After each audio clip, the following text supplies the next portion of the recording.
Ito si Boy Dungaw, yung ibon na palaging sumisilip sa daan kapag ka magte-training ako. Itong ibon na to ay masasabi ko na lipad pogi lang dahil sa apat na nilalaro ko siya nga lang yung hindi nanalo sa pooling. Paano ko nga ba isasali? Dahil sa grupo siya palagi ang latecomers, pero isang araw pinahanga ako ni Boy Dungaw dahil yung tatlong kasama niya ay sinali ko nga sa pooling at siya lang yung nag-iisang training. Last training yon bago ang first lap derby ng Allbird category. Nung araw na yun, nasurpresa ako dahil sobrang aga nga ni Boy Dungaw at ilang minuto rin bago siya nasundan ng kasamahan niya. First bird. Ayun, okay na training. Mo Analisa. Tala, napakaaga. Ito 3. Okay na training. Apat sila, yung isa. Okay na. Mali ako, pati sa BBC mali-mali. Iyak, tawa na nga lang ako dyan kasi apat na nga lang yung ibon ko tapos tatlo yung nakapuling. Yung training pa rin ang unang umuwi.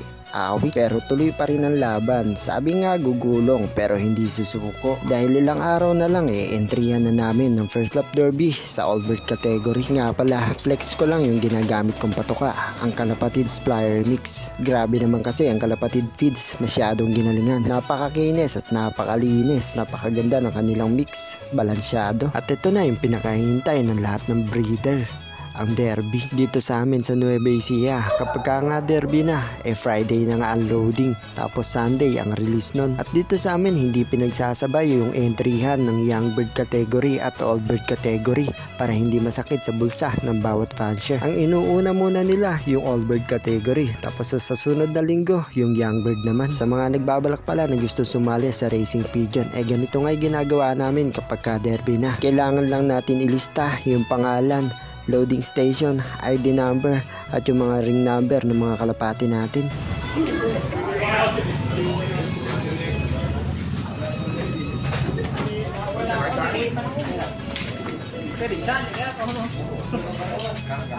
Wala naman sa akin.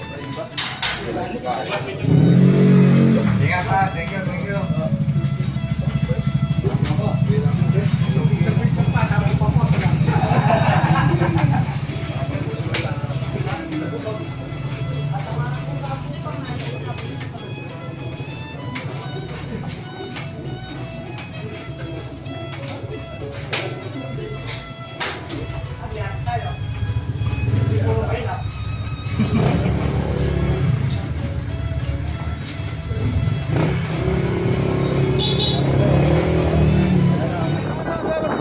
First lap ng ating hobby category. 5 4 3 2 1, release! Tandaan. Ayun ating mga ibon, no? Uy, ikot. Hindi papuntay ka na. Iikot sila.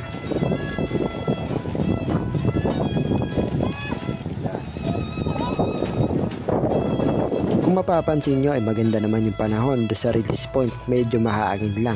Pero sa dadaanan ng mga ibon, hindi natin alam kung anong lagay. Forecast tayo sa CL. First lap derby ng OB category, tapos last training ng mga Youngbird. Forecast. Libre naman forecast dito. Time check. 7:12, 7:32. Matagal pa. 7:40 tayo mag-aabang. Ang naglaban ngayon sa Allbird category ay 3,657. Sa Allbird pa lang yan, guys. Next week, mga Youngbird naman, mas marami yun. Ito yung entry natin na kaya encode. Ayan, 4. Ito yung, yung panahon dito.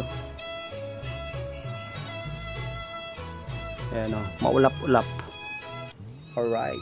Okay. Para nga mag-umpisa magabang, pero di ko alam kung meron na nag-clock. Medyo kumukulimlim na, guys. Ayan. Natin kung may clock na. Time check 7:42. Wala pa nagka-clock. Oh. Tingnan nyo, guys. Wala pa nagka-clock. Grabe naman. Sigurado pahirapan kasi umalon kasi ng biglang 100 kilometers. At lumipas yung oras at minuto na paghihintay ko, ni isa sa apat na entry ko wala pa rin, nakakauwi. Grabe, sa mga oras na yon sa 3,600 plus bird na entry, 400 plus lang ang maswerteng nakapagpaklak at nakapagpauwi. Yun na yata yung pinakamahirap na karera na nilabanan ko. Panigurado, tuwan-tuwa na naman yung mga baser ko. Dahil nung araw na yun wala nang umuwi sa mga ibon ko. Pero buti na lang pagkalipas ng 2 araw may umuwi pa sa ibon ko. Sa palagay nyo, sino kaya ito? Guys, second day bird. So, hindi ko na rin inaasahan to. Nagulat na lang ako habang gumagawa ako ng motor. Ito, may bumagsak na ibon. Grabe guys. Second day bird. Ubusan talaga. 400 plus lang ang nag-clock ng araw na yun sa 3,600 birds. Grabe. First lap pa lang ng OB yun. Ito, nakauwi. Ang nag-iisang nakauwi nating ibon. Wait. Yan o. Ito yung madalas kong hindi sinasali sa mga polling. Ayan. Siya yung laging training lang. Ano, siya pa yung nakauwi ngayon. Mona Lisa. Oh, iba yan eh, no? Tignan nyo naman. Ngayon lang tumigil yung ulan guys.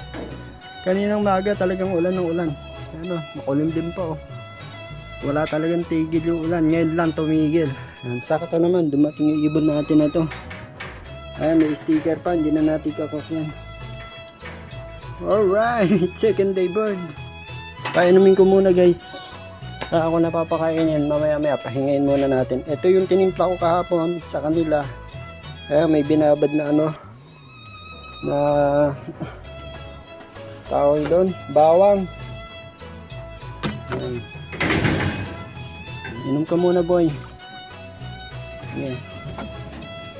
Inumin pa kaya nila yan. Baho na. babad na yung bawang. Ayun, ininom guys. Ayos, flashing. Hanggang bukas. Ayos. May pag-asa pa tayo. Young bird, all bird to eh. Entry yan sa Biyernes ng young bird category. Meron pa tayong pangkarga. It's alive! You know? Tibay mo. Hindi nakasahan yan ah. Super talaga, super.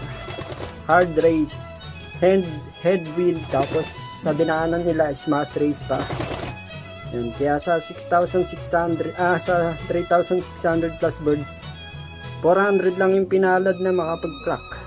Napakaswerte ng mga yun. Napakatitibay ng mga ibon na yun.